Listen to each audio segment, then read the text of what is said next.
When the power grid fails, it does not negotiate, it does not warn, it collapses in silence, and within that silence the most fragile illusion disappears, the belief that food is always one short drive away. In a nationwide blackout, supply chains do not slow gradually, they fracture instantly. Warehouses lose automated sorting systems. Fuel pumps at distribution hubs stop operating. Traffic control systems fail, choking transportation arteries.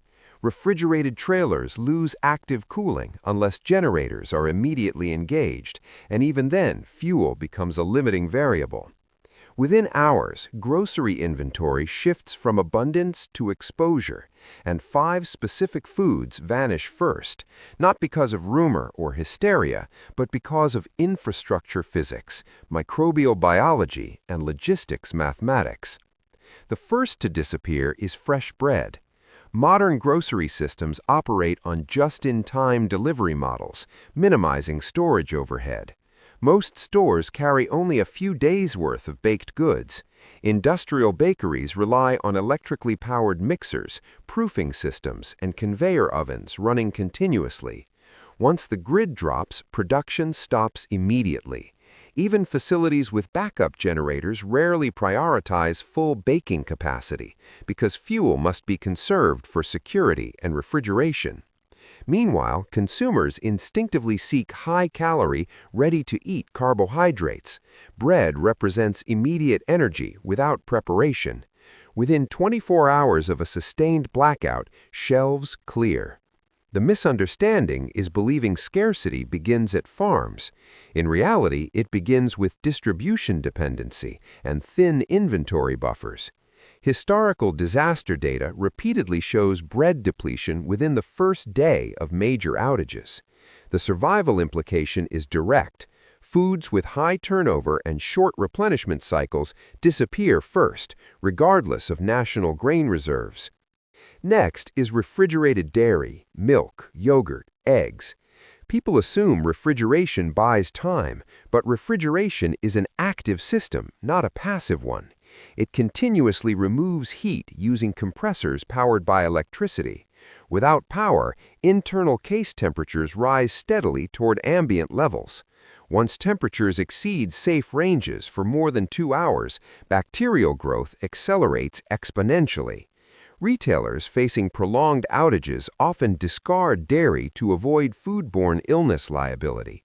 Consumers, aware of spoilage risk, rush to secure what remains. The hidden science is thermodynamics and microbial kinetics. Bacteria double under predictable intervals on warm conditions, and milk is an ideal growth medium. During previous regional blackouts, entire dairy inventories were discarded within a day. Survival logic demands prioritizing shelf-stable protein sources over perishable nutrition during grid instability. Third is bottled water.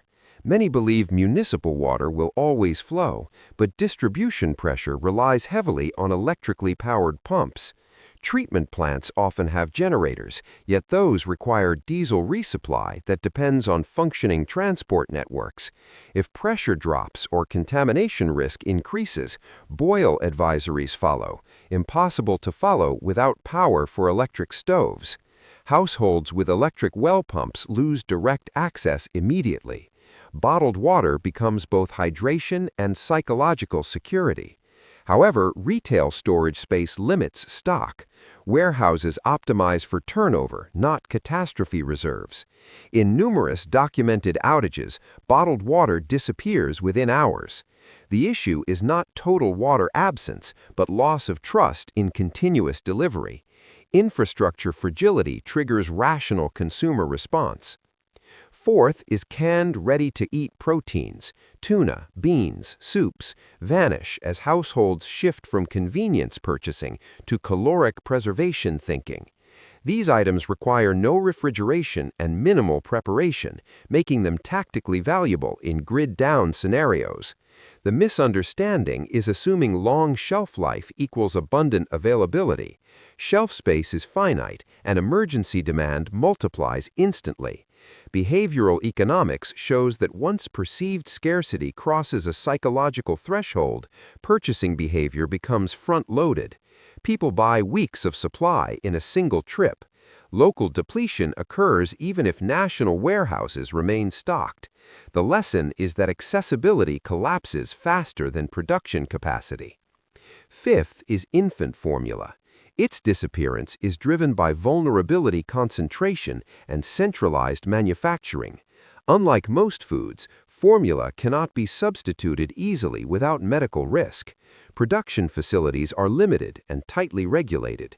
Distribution relies on temperature control and steady logistics. Even minor disruptions historically create visible shortages. In a blackout scenario, fear of refrigeration failure and transport paralysis accelerates purchasing. Families with infants act immediately and decisively. The system's lack of redundancy becomes visible within hours. Across these 5 foods, a pattern emerges. Perishability, dependence on refrigeration, high turnover rates, and psychological necessity amplify vulnerability. The true danger is not famine within days, but rapid access collapse. Modern food systems prioritize efficiency over redundancy. Inventory turnover ratios are engineered to reduce waste and cost. That efficiency becomes weakness when electricity fails. Refrigeration, digital inventory systems, automated ordering algorithms, and fuel distribution are interconnected layers. Remove one, power, and cascading effects begin. The escalation phase arrives on day 2. Home refrigerators warm, freezers begin partial thaw cycles. Gas stations without backup power cannot pump fuel. Delivery trucks sit idle despite full warehouses because dispatch systems are offline. Communication networks degrade as battery backups drain. Consumers return to stores expecting overnight restocking, only to find darkness and locked doors. The misunderstanding dissolves. Food abundance was conditional, not guaranteed. Survival implications are practical and immediate. Households that rely exclusively on perishable food are exposed within 24 to 48 hours. Those with shelf-stable reserves extend resilience dramatically. Calorie density, minimal preparation requirements, and long storage life define strategic foods. Water storage capacity becomes as critical as food selection. Backup cooking methods, manual, fuel-based, or non-electric, determine whether stored food is usable. The difference between inconvenience and crisis lies in preparation before the outage begins, not reaction after it starts. A blackout collapse is not cinematic chaos. It is quiet systems failure, governed by physics and logistics.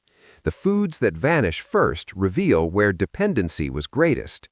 Bread exposes distribution fragility. Dairy reveals refrigeration reliance.